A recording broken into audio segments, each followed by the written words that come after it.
Hey gardening fam, it's Mandy, and I'm getting ready to plant some of my spring peas.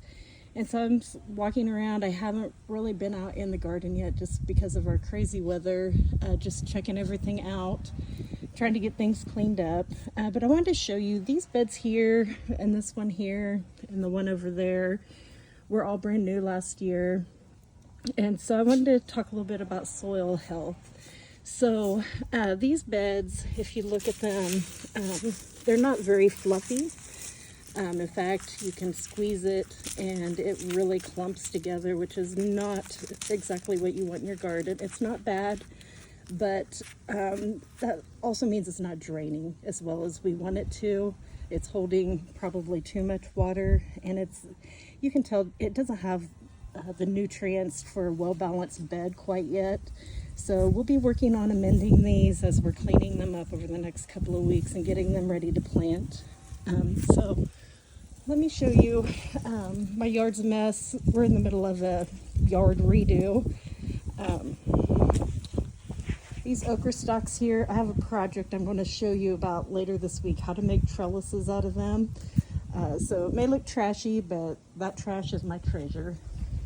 So this is our pad we had poured for our garden, or our greenhouse. We're getting a 10 by 12. It's a Harbor Freight greenhouse that we got back on the day of the biggest blizzard of the year. So our pad is poured. And then over here, we have more concrete poured. This will be a lot of container gardening over here this summer.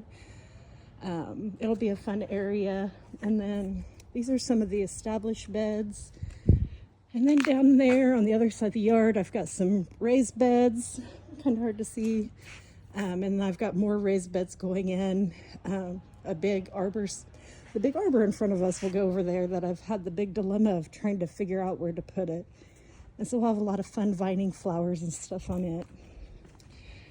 So let me show you these beds here.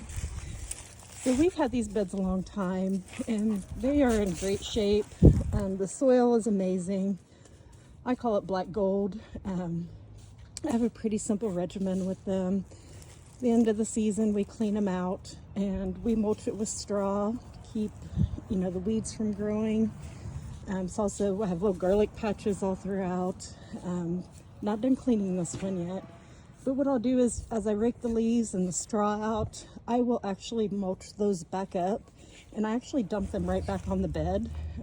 The reason you don't want to leave your whole leaves in there is they take a lot longer to break down, and they can actually prevent roots from growing the way they should in your garden. So that's why I mulch them down real fine and dump it back in. I don't have to hardly compost or fertilize all season. But let's take a look at the soil. This one, I call it my black gold. It is just fluffy as could be. It's a beautiful soil.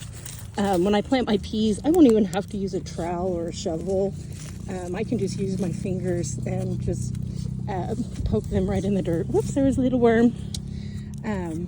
So yeah, these beds are in great shape.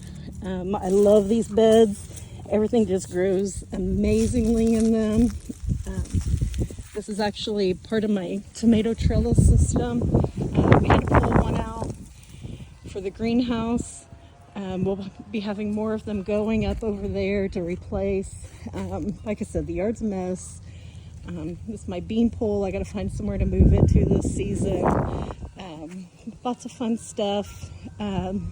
Lots of growing will be happening. But just wanted to kind of show you the difference between an established bed and the soil over time. If you take care of it, you can have amazing soil too, and don't give up and keep amending those beds.